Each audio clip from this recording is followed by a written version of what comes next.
But Al's been here for us for many years, right? This is nothing. This is nothing. You know, I must admit, my name is Stan Flores, and I'm Al's best friend. But hearing from some of these guys, I think he had a lot of best friends. But he always made you feel like you're the best, right? Amen? Well, I know a lot about Al because we're in the ministry together. We started off in school together. And, you know, you had his name, but you guys call him Huey, you know, Huey. I never knew that that's what he was called by until I went with a long-distance trip, and we'll get into that in a minute. And because I always call him Hito, and he always called me Hito. I'll bet you didn't know he was a Mexican, did you? Him and me are Mexicans, and he could speak fluently. Hey, Stan, let's go get some menudo. Every time, that's how we talk to each other. Hito means, I think it's a short slang for mojito, which is son or brother. And I'm not joking, ask Lori, that's what we call each other, Hito. So when he said Huey, and I was on the trip, I said, Huey, isn't that duck with the diaper?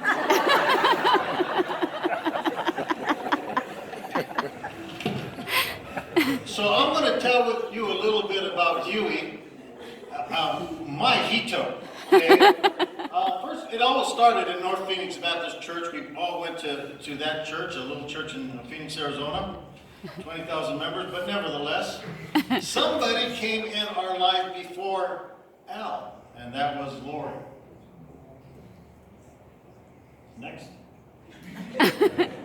That's her over there, and she is the bridesmaid of my wife, Rose, who's over here.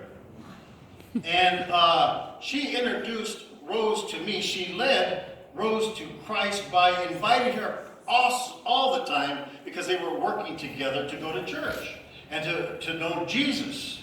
And so finally she said, okay, I'm going to go. And I was a teacher in North Phoenix Baptist Church for new Christians. And Rose was up there with Lori in the balcony, way up there in the balcony. This is what Rose tells me. She said she saw this guy down there in this real conservative Southern Baptist church. And he looked like Jesus. No, that was me. I had long hair and sandals on. And she spotted me and she said, now that's a man.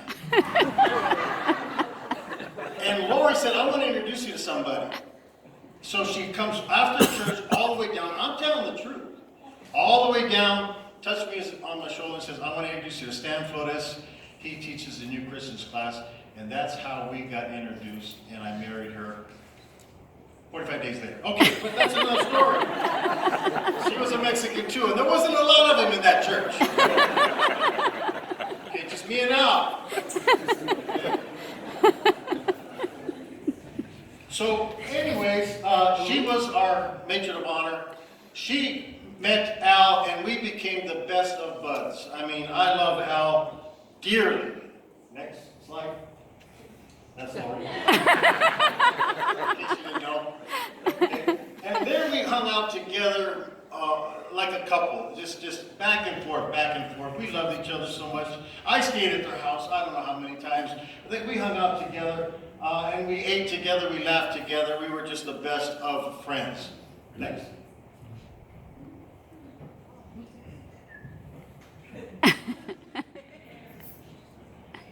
That is our house, and there is Al with the, I don't know what kind of coat he had on. He was always making jokes. And you have Lori over there, and these were my wife, my daughter, and a few of our friends. We hung out together all the time. Next.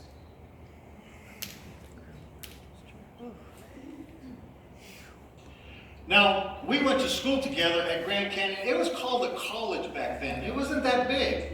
It's a university today, and we like to say university. But it's a college when we grew up, when we graduated from there. And there's Al and Lori, me and Rose, and some of our other friends. Now, the one who's taking that picture is my second best friend, and that's Daryl Dabney. You met him. He stood up here in a teach-up. Well, he led us in a Wasm devotional, a reflection of Al. He's my best friend, too. And we all hung together.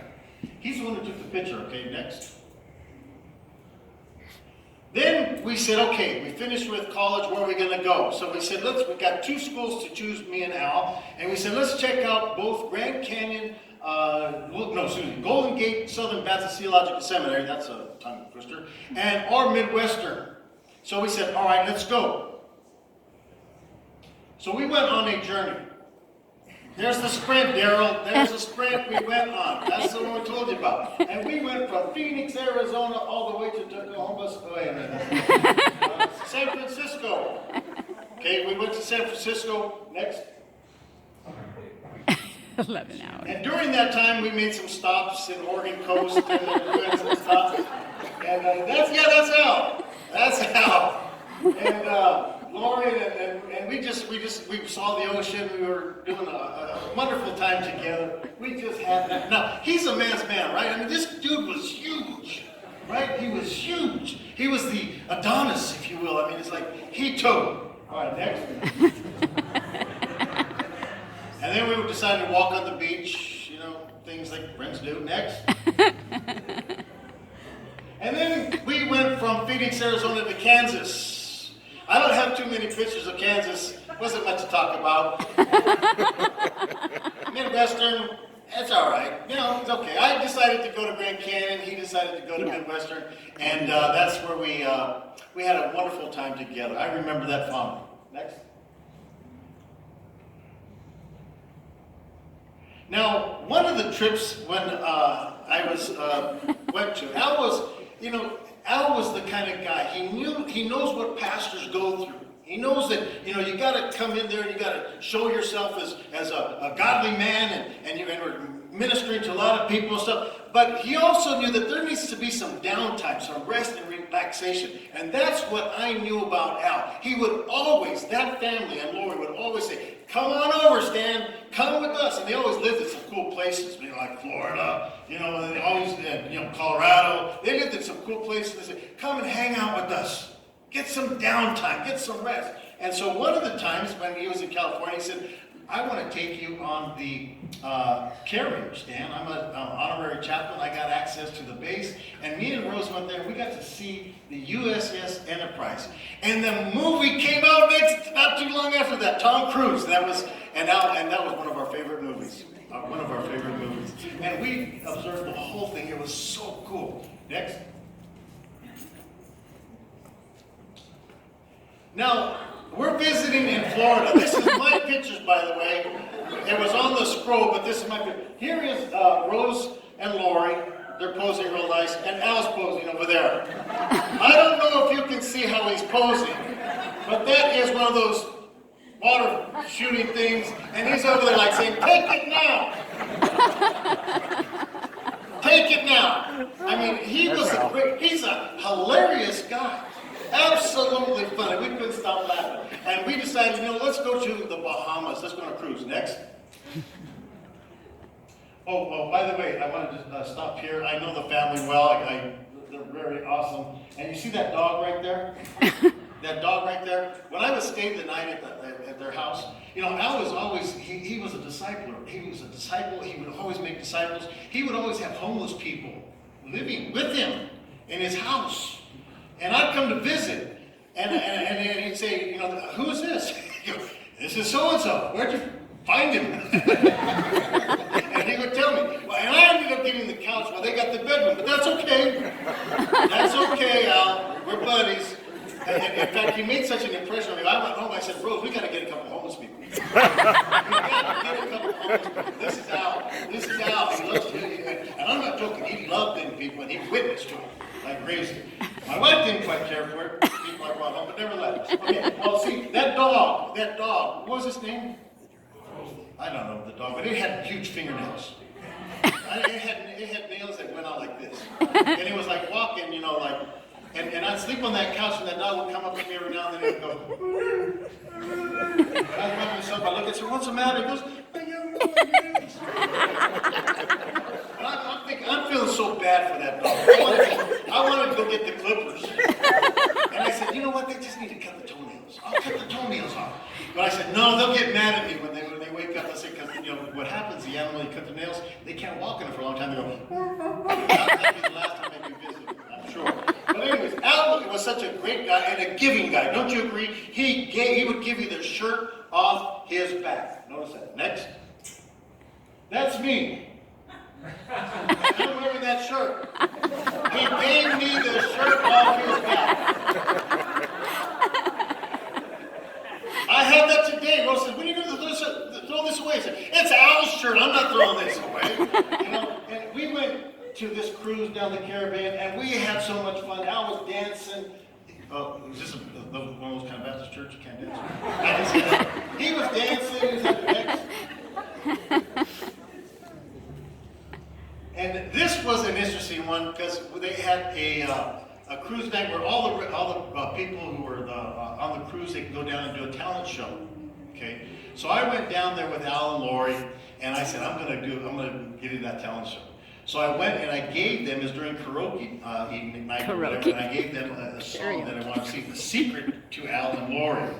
So I come back and I'm sitting there, and all of a sudden they say, "Okay, now it's karaoke night, and we're going to have," they started naming these people. Karaoke. "Stan Flores, come on up." So Al's looking at me like, "What the heck?" And I said, "I'll be right back, I'll be right back." I went down there and I said, "Stan's going to do a song for his best friend, Jiron.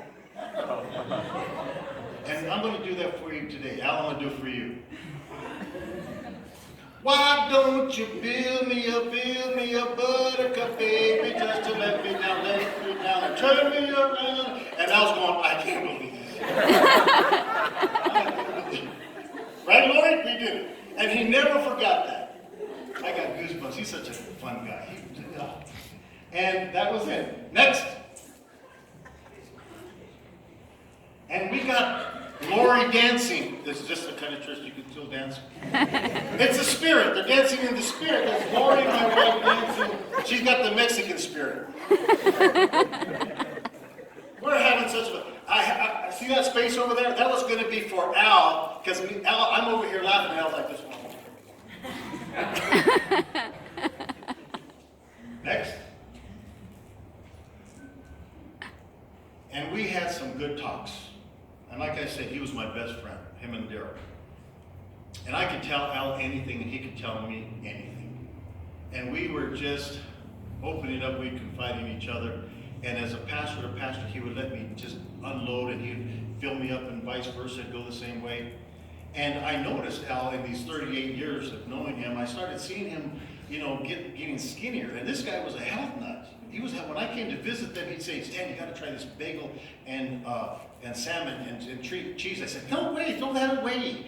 Give me a burrito or something." I said, "No, this is good stuff. It's good. It'll help your system." And he had been drinking all these different drinks and vitamins. He was always a health nut. So I saw that something wasn't right. And I was on that trip, and I turned around and I said, "Hito, look, man, I'm your bro. Tell me what's going on. What's happening to you, man? I see you getting skinnier all the time." And he said, "Stan," he said, "I don't know." He says, "Something's wrong with my body." And he says, I'm sick, and they can't figure out what it is. And he just shared with me what he was going through. Now, why that's so important to share that with you is because he confided in me, and I said, "Al, he's been serving God faithfully all these years." I said, "Al, what's God trying to say to you, man? What's God doing?" And he turned around and he said, "Stan, I don't know why this is happening to me." He says, "But I do know this, God is using it for his glory and my good." And I said, "How is he using it for your good?" And he goes, "Stan, I had an issue with pride." He said, "I've had fast cars, I've had expensive houses, I've had money, I've had all these different, I rubbed shoulders with some of the biggest athletes," he said, "and I had a problem with pride." And he said, "But you look at me now. I have nothing to give. Everything's being taken away from me." He said,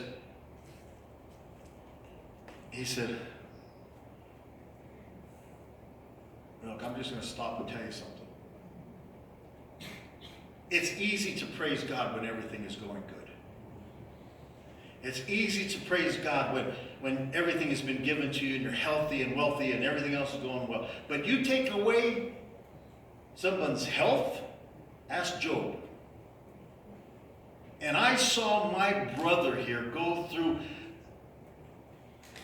day after day, getting weaker and weaker, year after year, all these years, fighting, staying in this pulpit, preaching, teaching, everything else. And when I got the news that my daughter came down with an incurable disease,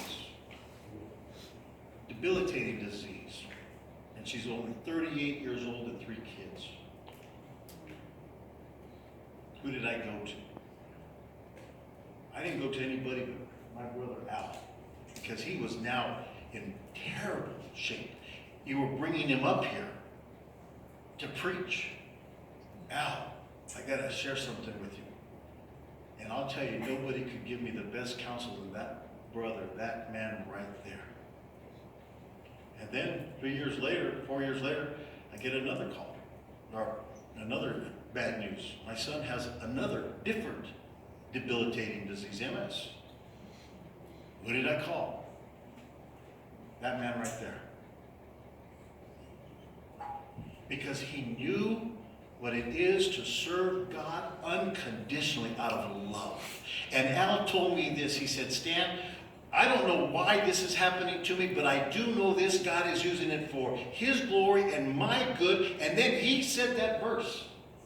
3 times I pleaded with the Lord to take it away from me. But he said to me, my grace is sufficient for you, for my power is made perfect in weakness. Therefore, I will boast all the more gladly about my weakness, so that Christ's power may rest in me. That is why, for Christ's sake, listen to this, I delight in my weakness, in insults, in hardships, in persecutions, in difficulties, for when I am weak, he is strong. And I heard people from my community say, well, Pastor Stan must have done something wrong if his kids are getting sick. And you know how these things hurt? And I said, I'd go to Al, and I would say, blow it off. They don't know any better. Keep the faith, keep going, keep pressing on. This man encouraged me because nobody else can understand what I was going through with my kids. Then somebody who was going through it even worse, and yet he was faithful. He loved the Lord so much. He loves you so much. He loves his family so much. He did not quit. And in these last 12 years when he started really getting bad, the last 5 years when he started really deteriorating physically, he stood here, pulpit, day after day, Sunday after Sunday, preaching, teaching, and doing whatever he could to continue to share the love of Christ with the people that Christ loved. And he loved. That's my brother Al. That's my Hito. He told me, he said, Stan, we use that Marco Polo, we would talk to each other all the time. And I turned around, he said, Stan, when I saw that he was really getting bad in his last few days, he said, you know what my wish is? I said, what? He says, I want to die preaching in that pulpit. He says, every day that I get up and God gives me the strength, I want to be able to preach my last message. And he made it. And I heard that last 2 messages that were, like I told my wife, I said, you see his heart in those last 2 messages. You see all of Al in those last 2 messages. And I heard that when he preached his last message, that when they brought him here, he couldn't quite put things together, but when he stood behind this pulpit, he shared the word, and it's like he was right on key, ready, had connection with God. And then when he got out, they went to see him, and they started talking to him, he was gone again. He preached his last message on this pulpit, and then the next Sunday came around, he couldn't be here, and Monday he died. I think it's like he's saying this, I can't preach anymore, I'm done. I'm ready to go home. I've sowed the seeds. Now God's going to take over from there. Al, I love you, my brother. You are my Hito. You're my best friend. You and Daryl, you're my best bud. I love you, man. And we're going to continue carrying on like you did. To you be the glory.